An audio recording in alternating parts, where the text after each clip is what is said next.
Hello dear students, welcome back to organised knowledge channel. और आज की जो वीडियो है उसमें डिस्कस करेंगे assessment worksheet number 9 for class 10th। विषय हिंदी है और ये वर्कशीट आपके लिए 18 अक्टूबर 2021 के लिए शेड्यूल की गई है।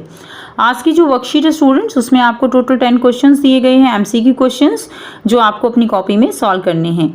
सो वर्कशीट शुरू करने से पहले प्लीज़ चैनल को सब्सक्राइब कर लीजिए, बेल आइकन को भी प्रेस कर लो ताकि आपको आने वाली वीडियोस की नोटिफिकेशन वो समय से मिल जाए। सो देखिए, आज की वर्कशीट में आपको क्या दिया गया है बच्चों। अब तक आपने पद परिचय, वाच्य, रचना के आधार पर वाक्य भेद और रस आदि व्याकरणिक बिंदुओं के बारे में जान चुके हो। इस कार्यपत्र के माध्यम से उन्हीं व्याकरणिक बिंदुओं का अभ्यास जो है हम करेंगे।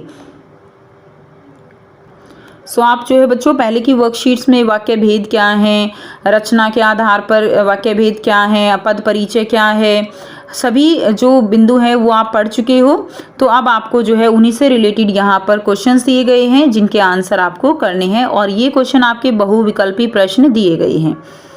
तो जो निम्नलिखित प्रश्न है उनके सही विकल्प पर आपको पेंसिल पेन से उनको भरना है, गोले जो दिए गए हैं। पहला जो प्रश्न है, वाक्य में प्रयुक्त शब्द क्या कहलाते हैं। तो वाक्य में प्रयुक्त शब्द जो है उनको शब्द कहते हैं, पद कहते हैं, वर्ण कहते हैं या पदान्वय कहते हैं। तो वाक्य में प्रयुक्त शब्द जो है वो पद कहलाते हैं।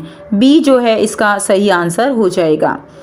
सेकंड क्वेश्चन है, पद परिचय के स्थान पर अन्य शब्द प्रयुक्त होते हैं।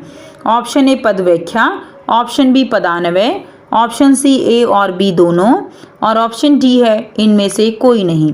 तो पद परिचय के स्थान पर अन्य शब्द पद व्याख्या भी है और पदान्वय भी है। इसका आंसर सी हो जाएगा, ए और बी दोनों। ठीक है, पहले का आंसर बी रहेगा, सेकंड का आंसर सी रहेगा। थर्ड क्वेश्चन देखिए, लिंग, वचन, पुरुष, कारक आदि के कारण पदों में विकार उत्पन्न होता है, उसे क्या कहते हैं। तो लिंग, वचन, पुरुष, कारक आदि के कारण जो विकार उत्पन्न होता है उसे अविकारी, विकारी, अनुभाव या संचारी भाव क्या कहा जाता है। तो उसे विकारी कहा जाता है। ठीक है, थर्ड का बी आंसर आपका हो जाएगा, विकारी। प्रश्न 4 है, शिक्षक द्वारा कक्षा में वाद विवाद प्रतियोगिता आयोजित की गई। तो वाक्य में प्रयुक्त वाच्य है।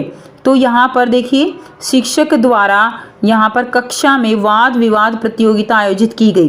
तो इस तरह का जो वाक्य दिया जाता है उसके अंदर जो प्रधान होता है वो कर्म प्रधान होता है।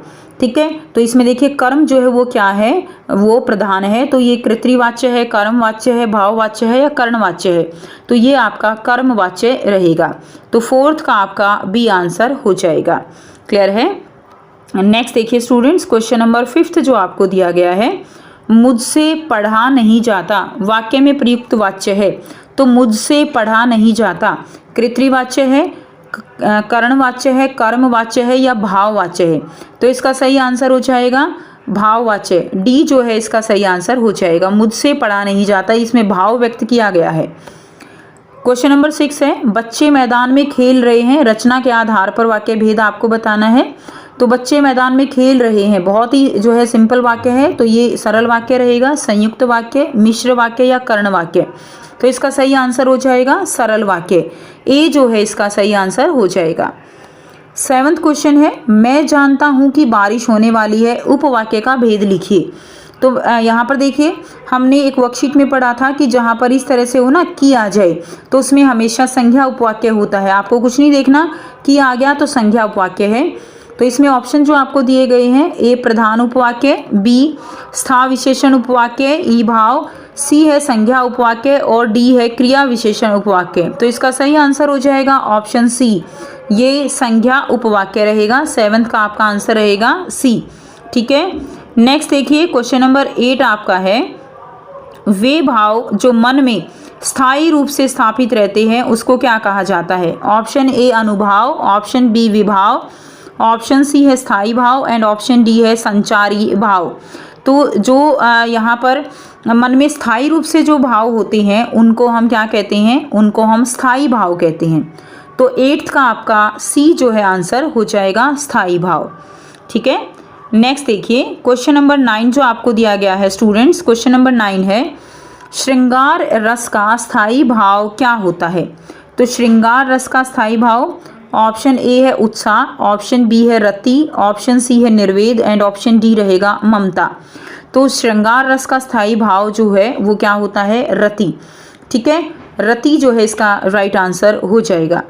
नेक्स्ट क्वेश्चन नंबर 10 आपको जो दिया गया है, बोले चिते परसू की ओरा, रे सट सुने ही सुभाव न मोरा, बालकू बोली बधऊ नहीं तो ही, केवल मुनि जड़ जान ही मोही, पद में कौन सा रस है। तो ये आपका राम लक्ष्मण परशुराम जो संवाद है वहाँ से ये ली गई है लाइनें। तो आपको बताना है ये जो पद है इसमें कौन सा रस है।